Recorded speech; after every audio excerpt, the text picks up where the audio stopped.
By का जिस घर में ब्याह हुआ उन लोगों ने पहले तो बड़ा आडंबर बनाया, तो सबको लगा कि ये अच्छे ही होंगे और बेटी का ब्याह कर दिया। परंतु बाद में पता चला भक्ष भक्ष खाने वाले दूषित लोग, सत्संग से कोई प्रीति नहीं, कथा में कभी जाते नहीं, तीर्थों में कभी उपस्थित होते नहीं, ऐसे परिवार में सक्कूबाई का विवाह हो गया। धीरे धीरे सास ससुर ननद सबने अपना प्रचंड रूप दिखाना प्रारंभ किया और सक्कूबाई बेचारी अपने पिता की मान के लिए सहती रही। सक्कूबाई ने अपने पति से कहा, मुझे कोई लोभ नहीं, आप जैसे चाहो मुझे रखो, लेकिन मुझे कथा सुनने की बड़ी इच्छा होती है, आप कृपा करके कभी कभी मेरे को अनुमति दिया करो ना कथा में, मैं चली जाऊं। पति ने 5 वर्ष तक सक्कूबाई को कथा नहीं सुनने दी ताकि ये हमारी जैसी हो जाए, कथा वथा छोड़े। लेकिन बंधुओं, या तो व्यक्ति भक्त बनेगा नहीं, वैष्णव बनेगा नहीं, और एक बार बन गया तो चाहे कितने भी उसके ऊपर प्रताड़ना कर दो वो बदल नहीं सकता, फिर वो भक्त ही रहेगा। भक्ति तिल के समान है, कितना भी कुछ कर लो तिल रहता ही है, ऐसी भक्ति है। तो सक्कूबाई ने खूब प्रयास उनके परिवार ने किया, लेकिन सक्कूबाई के हृदय से वैष्णवता नहीं गई। एक दिन बर्तन मांज रही थी सक्कूबाई, 5 वर्ष हो गए, एकांत में बैठ के बर्तन मांजते हुए रोती रहती थी कि हे नाथ, मैंने क्या बिगाड़ा आपका, आपसे कुछ नहीं मांगा, कभी बस आपकी कथा मांगी, सत्संग मांगा, वो भी आपने मुझसे छीन लिया, ऐसे परिवार में भेज दिया। सक्कूबाई रोने लगी और रोते रोते बर्तन मांज रही थी, तभी कुछ कीर्तन की ध्वनि आने लगी। सक्कूबाई ने खिड़की से झांक करके देखा तो शोभा यात्रा जा रही थी और लोग श्री कृष्ण गोविंद कीर्तन करते हुए यात्रा में भागवत जी लेके जा रहे थे। सक्कूबाई ने मन बनाया, बोले कि ये भागवत की कथा हमारे नगर में होने वाली है, मचल गई, आनंदित हो गई। बोले क्या करूं, कैसे करूं, मैं कहां से जाऊं कथा सुनो, 5 वर्ष हो गए हैं, मानो आज ऐसा लग रहा है मछली को जल मिल गया हो, प्यासे को पानी मिल गया हो, तड़पने लगी, किसी काम में मन ना लगे, मैं कैसे जाऊं कथा सुन लूं थोड़ी अपनी श्याम सुंदर की। सास के पास जाकर के बोली, माँ जी, मैंने आज तक आपसे कभी कुछ बात नहीं कही, कभी ऊंची आवाज में बात नहीं की, कभी कोई मनोकामना नहीं मांगी, आज आपसे कहना चाहती हूँ, हमारे नगर में कथा होने वाली है, अभी अभी शोभा यात्रा गई, आपकी आज्ञा हो तो मैं कथा सुन लूं। सास ने डांट दिया, बोले बर्तन अभी झूठे रखे हैं, कपड़े धोने के लिए रखे हैं, साफ सफाई करनी, कौन करेगा ये, चलो सब काम करो, कहीं कथा वथा नहीं सुननी है। सक्कूबाई ने अपनी सास को दोष नहीं दिया, एकांत में बैठ के ठाकुर जी को ही कोसने लगी, बोले आप ही नहीं चाहते कि मैं आपकी कथा में आऊं, ये सब आपका ही दोष है। रोने लगी। जैसे ही रोने लगी इतने में ही ठाकुर जी से सहा नहीं गया और ठाकुर जी सक्कूबाई की सास का रूप धारण करके आ गए और सास बन करके आए सक्कूबाई के सामने, बिल्कुल वही अदा, तेज तर्रार बिल्कुल, और गए और जाकर के सक्कूबाई के सामने डंडा पीटते हुए बोले, ए सक्कू, हाँ माँ जी, चल आज के लिए छूट देती हूं, जा कथा सुना। अब जैसे ही सक्कूबाई ने सुना ये मेरी सास बोल रही है, मां सच में जाऊं, हाँ जल्दी जा कथा सुन के, और सुन कुछ प्रसाद लाना मेरे लिए भी। अब तो सक्कूबाई को तो महाराज कुछ भाई नहीं, हाथ पांव धोए, बार बार अपनी मैया को प्रणाम करे, बार बार दंडवत करे, बोले कि आप सबसे अच्छी हो, आपसे अच्छा कोई नहीं है, आप बहुत अच्छी हो, बार बार हृदय से लगावे, आपको देख करके आज मेरी नजर उतारने का मन हो रहा है। सास बोली, अब जा रही है कि अभी रोक दूंगी मैं तुझे, चल भाग जल्दी जा। सक्कूबाई दौड़ करके गई कथा में, खूब नाची, खूब कथा सुनाई, खूब रोई, आंखों से अश्रुधार बहे। 5 वर्ष बाद उसको कथा सुनने को मिली। लौट करके जब आई, असली सास बैठी थी द्वार पर। सक्कूबाई आई, आते ही बोली, माँ जी लो प्रसाद पाओ, आपने कहा था कथा का प्रसाद लाना। सास ने उठाया डंडा, बोले किससे पूछ करके तू कथा में गई थी?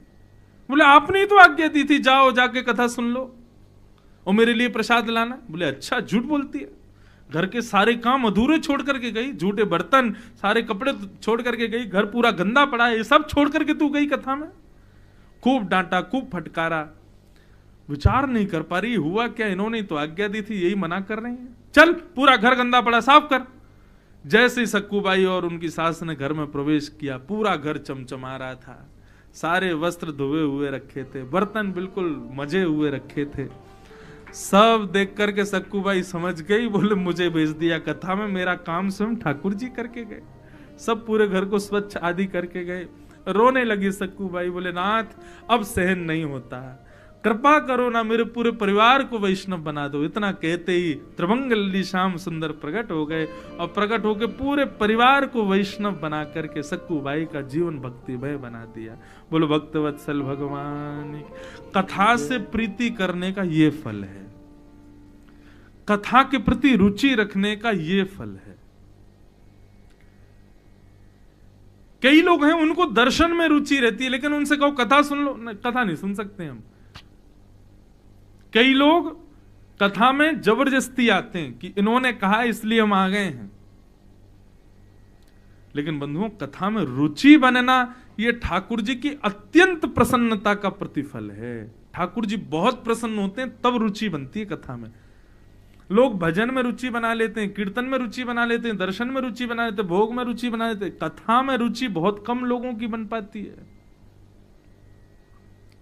कथा में रुचि बनना मतलब जगन्नाथ जी की परम प्रसन्नता का प्रतिफल। वही बात श्री यहां पर सूत जी महाराज कह रहे हैं, धर्मस्वनिष्ठितः पुंसाम विश्वक्सेन कथा सुयः नोत्पादये दधिरतिम श्रम एव हि केवलम। भगवत कथा में रति होना भगवत प्रसन्नता का प्रतिफल है। धर्मस्य आपवर्गस्य नार्थोर्थायोपकल्पते नार्थस्य धर्मैकान्तस्य कामो लाभाय स्मृत। बंधुओं,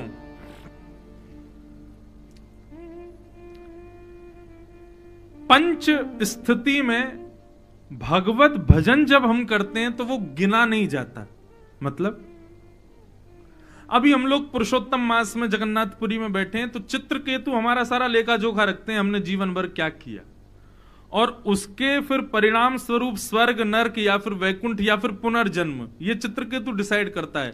ये चित्रकेतु कौन है? ब्रह्मा जी का पीए है, पर्सनल असिस्टेंट। वही डिसाइड करता है हमको कहां जाना है, क्या करना है, कैसे करना है। तो अभी हम पुरुषोत्तम मास में यहां कथा सुन रहे हैं, हम सुनेंगे एक कथा, लेकिन वहां काउंट होगी 1000 कथा, क्योंकि अधिक मास है ना, सब अधिक होता है। परंतु 5 कारणों से भगवत कथा सुनना, 5 कारणों से भगवत भजन करना, 5 कारणों से व्रत करना, 5 कारणों से नियम करना, ये कभी गिनती नहीं किए जाते। गिनती नहीं मतलब ये स्वार्थ माने जाते हैं, इनको फिर भगवत भजन में गिनती नहीं की जाती। इनकी 5 कारण कौन कौन से? तो यहां लिखा है धर्मस्य याप वर्गस्य। धर्म अपवर्ग स्थिति में करना चाहिए, पवर्ग स्थिति में नहीं। अपवर्ग हिंदी वर्णमाला के 5 शब्दों को पवर्ग कहते हैं। प फ ब भ म। कवर्ग, चवर्ग, टवर्ग, तवर्ग ये शब्द होते हैं, ऐसे पवर्ग शब्द होते हैं। कौन कौन से होते हैं पवर्ग? प फ ब भ म। ये 5 पवर्ग शब्द हैं, और इन शब्दों से उत्पन्न अर्थों में ही भक्ति करना भगवत स्वीकृति नहीं मानी जाती। जैसे कि प से बना पाप। पाप करने के बाद जब आप भगवत भजन करते हो, हे नाथ मैंने पाप कर दिया, पाप हो गया, पाप होने के बाद जब आप भगवत भजन करते हो तो उसकी गिनती नहीं की जाती। दूसरा फल की प्राप्ति के लिए भगवत भजन करना, कीर्तन करना, कथा सुनना, नियम करना, यह भी कभी गिनती नहीं की जाती। आप किसी फल की प्राप्ति के लिए भगवान को रिझा रहे हो तो उसको श्रेष्ठ भक्ति का स्वरूप नहीं माना जाता। चित्रकेतु उसको काउंट नहीं करेगा कभी। तो पाप के बाद किया गया भजन, फल की प्राप्ति के लिए किया गया भजन, प फ और फिर आता है ब, यानी कि बंधन, बंधन युक्त या बंधन मुक्त होने के लिए किया गया भजन। कई लोग वैसे तो कभी धर्मशास्त्रों को मानेंगे नहीं, लेकिन विवाह करने के लिए धर्मों की बताई हुई चीजों को ही करेंगे। 7 फेरे लो, सिंदूर भरो, मंगलसूत्र पहनाओ। आजकल के लड़का लड़की ऐसे करते। वैसे तो कभी कोई कथा वथा सुनेंगे नहीं, लेकिन ब्याह करना है तो और अपने रिवाज से करेंगे। ऐसे ही होता है विवाह।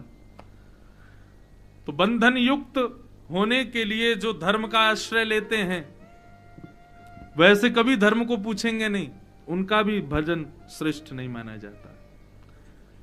तो पाप, फल, बंधन और चौथी वस्तु आई भय।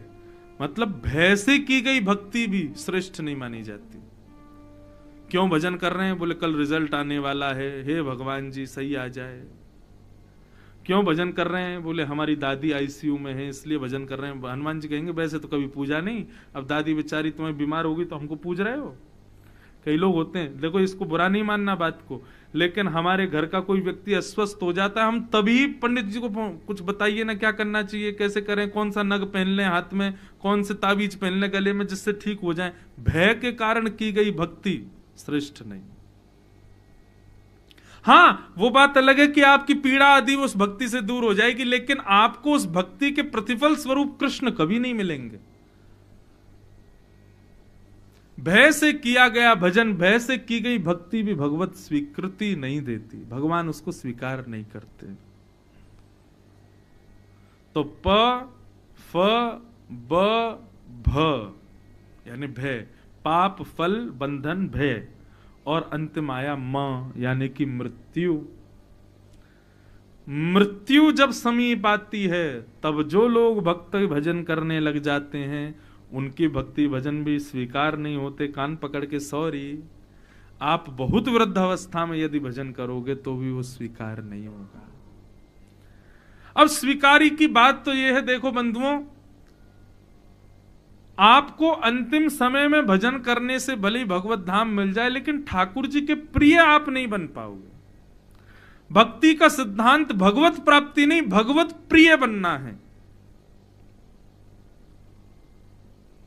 एक तो होता है कि मुझे प्रधानमंत्री से मिलना है, कोई भी मिल सकता है, लेकिन एक होता है कि प्रधानमंत्री मुझसे बड़े प्रेम करते हैं, दोनों में बहुत अंतर है ना।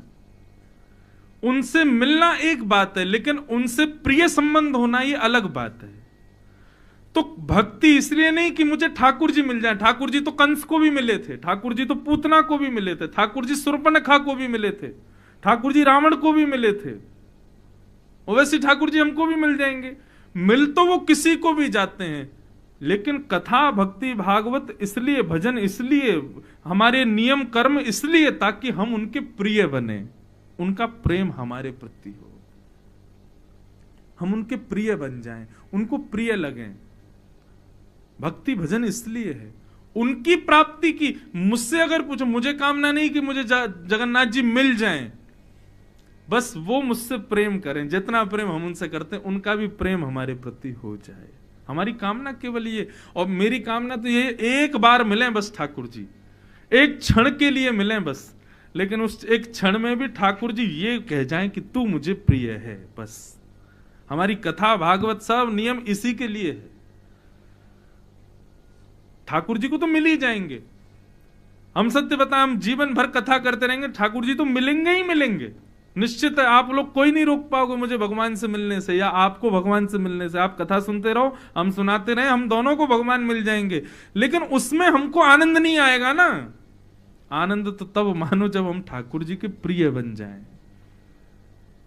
ठाकुर जी के प्रिय बनने के लिए कथा है। तो इन 5 स्थानों पर किया गया भजन स्वीकार नहीं किया जाता। पाप के बाद, फल की प्राप्ति के लिए, बंधन युक्त होने के लिए, भय के कारण की गई, और मृत्यु के समीप आने पर, ये 5 स्थानों पर किया गया भजन स्वीकार नहीं होता। स्वीकार नहीं होता मतलब ठाकुर जी प्रिय नहीं मानते उसको। धर्म अपवर्ग है, पवर्ग नहीं है। इस प्रकार फिर आगे 24 अवतारों की कथा बताई। 24 अवतारों की कथा के बाद भागवत की रचना क्यों और कैसे की, इस बात को पुष्ट किया गया। इदं भागवतम नाम पुराणम ब्रह्म संहितम उत्तम श्लोक चरितम चाकार भगवान ऋषि। भागवत की रचना क्यों और कैसे हुई, बहुत ध्यान से सुनिएगा। वेद व्यास जी महाराज ने भागवत की रचना की, क्यों की, कारण क्या था, और जब इतने ग्रंथ हैं ही हमारे पास में तो फिर एक एक्स्ट्रा क्यों लिखा। भागवत से पहले बंधुओं 4 वेद, 18 उपपुराण, 17 महापुराण, इन सब की रचना हो चुकी थी, फिर भागवत की रचना की आवश्यकता क्यों थी। तब वर्णन करते हैं कि श्री वेद व्यास जी महाराज ने हम कलयुग के जीवों के कल्याण के लिए रचनाएं की थी, लेकिन मन संतोष नहीं था, मन संतुष्ट नहीं था। कई बार मां घर में सब्जी बनाती है और सब्जी बनाने के बाद जब अपने बालक को परोसती है तो क्या कहती है, जरा चक्के देखियो कैसी है, क्यों मेरे को आज लग नहीं रहा कि अच्छी बनी होगी, लग रहा है नमक नींबू कुछ कम है। रचना करने वाला व्यक्ति अपनी रचना से संतुष्ट कई बार नहीं हो पाता। बालक पर खा के बता, नहीं मां अच्छी है, नहीं नहीं नहीं कुछ तो कमी है। और जिस दिन मां दावे से कहे नहीं आज मैंने बहुत अच्छी बनाई है, कोई इसमें कुछ निकाल ही नहीं सकता, उस समय कोई कह भी दे इसमें नमक कम है, ये कम है, अरे अच्छे से पाके देखो सब ठीक है बिल्कुल। तो संतोष मन में होना बहुत जरूरी, हम कुछ भी क्रिया करें उसके पीछे। वेद व्यास जी महाराज ने इतने ग्रंथ लिख दिए, लेकिन उनके मन को तृप्ति नहीं हो रही थी कि मैंने जो लिखा है वो ठीक है। अभी भी अपने आप को संतप्त नहीं समझ पा रहे थे। तब वेद व्यास जी महाराज के पास नारद जी का आगमन हुआ। बंधुओं, जब भी हृदय उदास हो, जब भी किसी दुविधा में हो, जब भी किसी असमंजस में पड़े हों, तब किसके पास जाएं, क्या करें, कुछ समझ नहीं आता।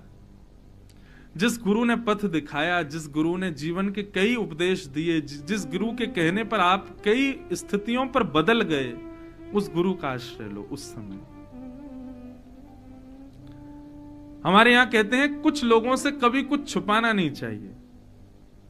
गुरु से, भगवान से, माता पिता से, पत्नी से, पति से कुछ भी मत छुपाओ जो है। और हां, वैद्य से, डॉक्टर से, वकील से, इनसे कुछ छुपाओ मत। जो है जैसा है वैसा यथार्थ बता दो। आप डॉक्टर के सामने अपने कुछ भावों को छुपाओगे तो वो औषधि ढंग से नहीं दे पाएगा। कई बार डॉक्टर के पास जाकर के हम संकोच में कई बातें नहीं बता पाते, तो डॉक्टर दवाई देता तो लगती नहीं, पर हम अगली बार कहते हैं हमने पिछली बार ये नहीं बताया, तो डॉक्टर बोला देखो गलती की ना, क्यों नहीं बताया, देखो अब दवाई बदलो, ऐसा करें, ऐसा करो, तब ठीक होते हैं। ऐसी वकील के पास कभी जाने का, अगर भगवान ना करे कभी जरूरत पड़ जाए, किसी कारण से कोई केस वेस हो जाए, तो सब कुछ यथार्थ बता दो, ऐसा है भैया आप बताओ क्या करें, तभी वकील आपको निदान बताएगा। ठीक उसी प्रकार माता पिता, उनसे भी कुछ मत छुपाओ, जो है यथार्थ बता दो। और गुरु, गुरु से भी कुछ मत छुपाओ, गुरु को भी यथार्थ बताओ।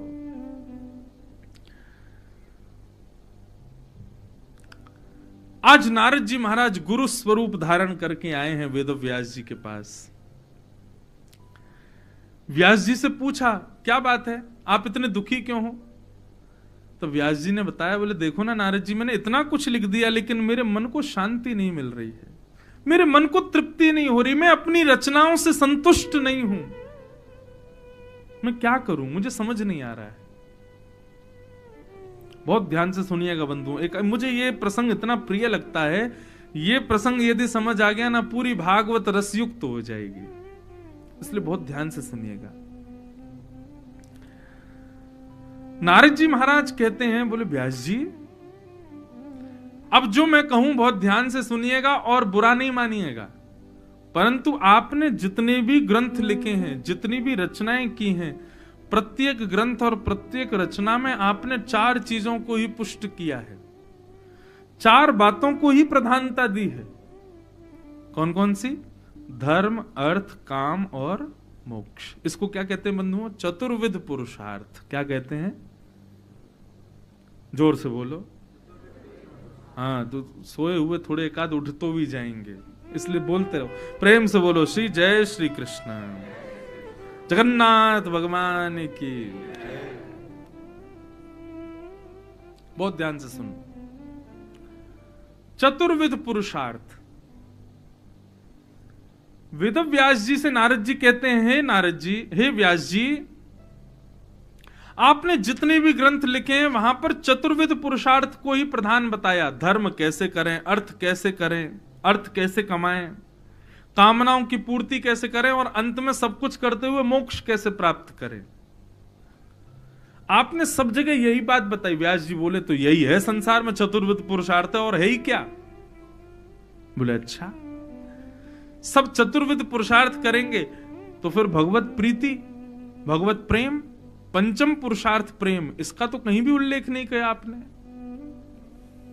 सीधी बात, ज्यादा घुमाए फिराए ना। नारद जी ने कहा, व्यास जी, आपने हर जगह जीवन कैसे पवित्र हो, हम जब तक जिए तब तक कैसे सब ठीक रहे, यही बात आपने लिखी है। लेकिन जब तक जिए तब तक जीते जी भगवत प्राप्ति कैसे करें, यह आपने कहीं नहीं लिखा। मृत्यु के बाद भगवत प्राप्ति कैसे हो, यह भी साधन आपने बता दिया, लेकिन जीते जी भगवत प्राप्ति कैसे हो, यह आपने कहीं नहीं लिखा। व्यास जी बोले, जीते जी संभव है। बोले क्यों नहीं है? बोले कैसे? बोले पंचम पुरुषार्थ प्रेम से।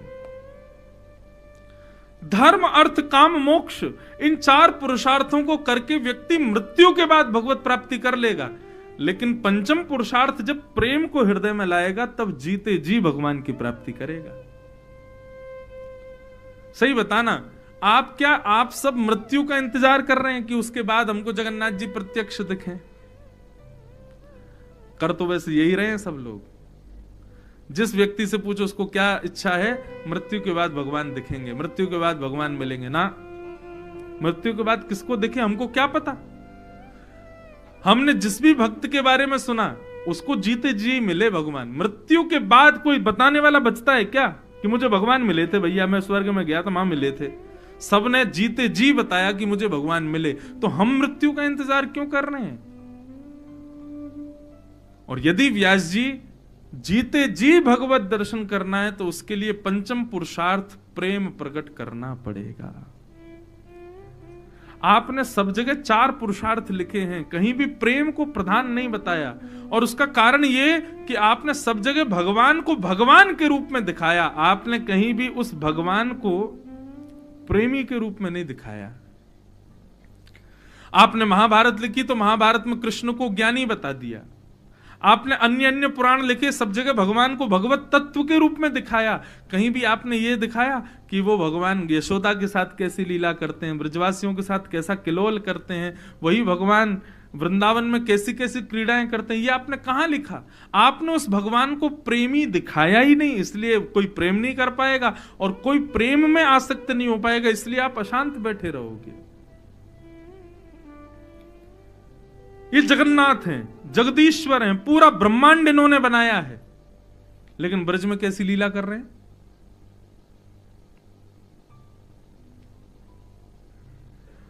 एक गोपी नंदरानी यशोदा के पास आई, पास आकर के बोली, मैया मेरे घर में आज पूजा है, वारी है, मुझको गोबर ले जानो, मैं आपकी गैया को गोबर ले जाऊं? मैया बोली, गोबर भी कोई मांगवे की चीज है? अरे भैया घी मांगवे आयो करें, दूध मांगवे आयो करें, दही मांगवे आयो करें, तू गोबर मांगवे आई? अरे गोबर तो बिना पूछे ले जानो चाहिए, ले जा। जैसे ही गोबर ले जाने के लिए वो गई तो सोई ठाकुर जी आ गए छोटे से। मैया इतने कहा कियो? मैया बोली, कहा भयो तेने याकू गोबर ले जावे की क्यों कह दई? मैया बोली, अरे लाला तू भी बात बनाए करे, बता गोबर ले जावे ना ले जावे में कोई अनुमति की जरूरत है? अरे ले जा रही है, ले जान दे। 9 लाख गैया हमारे यहाँ, इतना गोबर है कि सुमेरु पर्वत के समान पर्वत खड़ा हो जाए गोबरन को, और तू बा गोबर के काजे रो रहा है? छोटे से ठाकुर जी बोले, मैया तू ना जाने, गोबर, गौ माने गैया, वर माने वहां को वरदान, वो गोबर है। तो पता 33 करोड़ देवता गैया में रहे, लक्ष्मी को जगह नहीं मिली, तब लक्ष्मी ने आके बोली, मैं कहां रहूं, तो लक्ष्मी को स्थान गोबर में दियो। मैया ये जो नंद बाबा के इतने बड़े बड़े रत्नन के जो है का महल बने भये हैं, हमारे घर इतनी संपत्ति है, ये सब गैया के गोबर की करामात है। और तेने वह गोपी को ऐसे ही कह दी कि ले जा, गोबर है, मैं तो ना ले जान दूंगा, मैं तो वह गोपी है जाके अभी रोकूं। ठाकुर जी गए, गोपी के पास गए, गोपी गोबर उठा रही थी। ठाकुर जी बोली एरी नेक डट जा। अब ये भी विचार करते रहो, ये जगन्नाथ हैं, ये पूरे विश्व को बनाने वाला व्यक्ति थोड़े से गोबर के लिए लड़ने जा रहा है। गोपी तो बोले ए नक डट जा, कहां ले जा रही है गोबर? और नंदरानी यशोदा ने मुंह को कहिए ले जाओ गोबर है। बोले यशोदा ने कह दी लेकिन मैं गोपाल हूं, गैयान को असली पालक मैं हूं, मेरे बिना आज्ञा के तू नेक भी गोबर ना ले जा सके, या तो छोड़ दे यहीं पर। लाला ले जान दे, आज मेरे घर पूजा है। तो बोले ऐसे ना लेके जाएगी, कछु दे के जा गोबर के बदले। गोपी बोली बता कहां ले हुआ? बोले जितनो गोबर लेके जाएगी उतनो लोना माखन को तोकू मोए देनो पड़ेगो। मान तेने एक परात गोबर धरो तो एक माखन को लोना, 2 परात के 2 माखन के लोना, ऐसे जितनो गोबर ले जाएगी उतनो देनो पड़ेगो। गोपी बोली ठीक है लाला, ठीक है तो लाला तू गिनती कर, मैं लेके जा रही हूं। ठाकुर जी बोले गिनती हम पे आवे ना है, अब क्या करें? गोपी बोली ये तो बड़ी विचित्र बात है लाला, तो पे गिनती ना आवे तू कैसे गिनेगो? और मैंने कहीं 5-6 ले गई फिर क्या करेगो? ठाकुर जी बोले मुंह पे ना आवे लेकिन मैया पे आवे, और मैया अभी आवेगी ना गिनती करवे, तो क्या करें? बोले गोपी एक काम कर, तू जैसे एक परात गोबर उठावे ना तो एक गोबर की बिंदी मेरे माथे पे लगा दियो, फिर दूसरो गोबर उठावे से दूसरी बिंदी लगा दियो, ऐसे जितने गोबर उठावे उतनी बिंदी मेरे मुंह पे लगा दियो, फिर मैं जाके मैया ते गिनवा लूंगा और उतनो तो को बता दूंगा, उतनो माखन दे दियो। ये वो जगन्नाथ हैं जिन्होंने पूरे विश्व को बनाया। और आज यहां गोबर बेच रहे हैं और बदले में क्या ले रहे हैं? मक्खन। और वो भी मक्खन तब ले रहे हैं जब 9 लाख गैया घर में है। मतलब मक्खन की, दूध की, दही की कोई कमी नहीं है। लेकिन ये अब यहां पर आप क्या स्वीकार करोगे इस कथा में? क्या भगवान लोभी हैं? नहीं, प्रेमी है। इससे उस गोपी को भी सुख मिल रहा है और ठाकुर जी को भी आनंद आ रहा है। अब गोपी उठा रही है और उठा करके लाल जी के माथे पे एक बिंदी लगा दे। अब सोचो ठाकुर जी कैसे लग रहे होंगे, हैं? सांवरे से ठाकुर जी, सिर पर मोर पंख पहने हैं, तिलक लगाए हैं, नन्हे से पीतांबरी पहने और गोबर की बिंदी लगवा रहे हैं अपने मुख पे। गो रोचन तिलक किए। अब गोपी बार बार आवे, मक्खन उठावे, एक बिंदी और लगा जाए। अब गोपी को इतना सुख लग रहा है, इतना आनंद आ रहा है ठाकुर जी को ऐसे गोबर की बिंदियों में देख के, और ठाकुर जी बिल्कुल सीरियस होके देख रहे हैं उसको, कहीं ज्यादा नहीं ले जाए। जैसे ही गोबर उठावे तो ए रुक, लगा बिंदी लगा यहां पे, वो बिंदी लगा जाए। अब बार बार बिंदी लगा के ठाकुर जी ऐसे मधुर मुस्कान ते आनंद है रहे हैं। गोपी को भी खूब आनंद आ रहा हो। सो गोपी ने अब क्या कहा कि अब की बार गोबर उठायो, और लाला बहुत भारी है ने उठवाइयो। जैसे ही ठाकुर जी उठवाने गए सो गोपी ने सबरो गोबर ठाकुर जी पे डाल दियो। जैसे ही डारो पूरे ठाकुर जी गोबर में संलप्त है गए। ठाकुर जी दौड़े चौकड़ी मार करके मैया के पास, बोले मैया देख, मैया देख, मैया देख। मैया ने जैसी देखी पूरा गोबर में लपो भयो लाल जी। अरे लाला तू को कितनो नवाओ, कितनो दबाओ, या गोबर में ही जाके खेले, देख का कर लियो, चला साफ करूं। मैया ध्यान ते करियो, क्यों बिंदी लगी वही है, वो नहीं मिट जाए कहीं। हाँ ऐसे करियो कि बिंदी गिनती में आ जाए, उतनो मक्खन लेके आनो गोपी ते। ये कौन है? ये प्रेमी ठाकुर जी। अब इस कथा को सुना तो आप सबके चेहरे पर प्रसन्नता आ गई और जगन्नाथ जी प्रिय लगने लगे। नारद जी कह रहे हैं व्यास जी आपने सब जगह भगवान को भगवान बना दिया, लेकिन वो प्रेम भी करते हैं और हमारे प्रेमी भी बन सकते हैं। आपने कहीं नहीं लिखा, इसलिए आपका हृदय शांत है।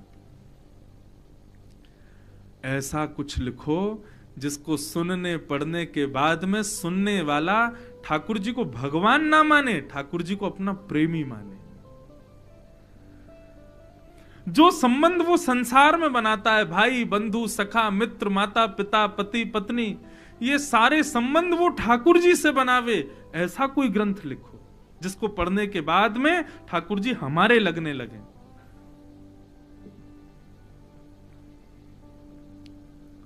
हम तुम्हारे थे प्रभु जी, हम तुम्हारे हैं।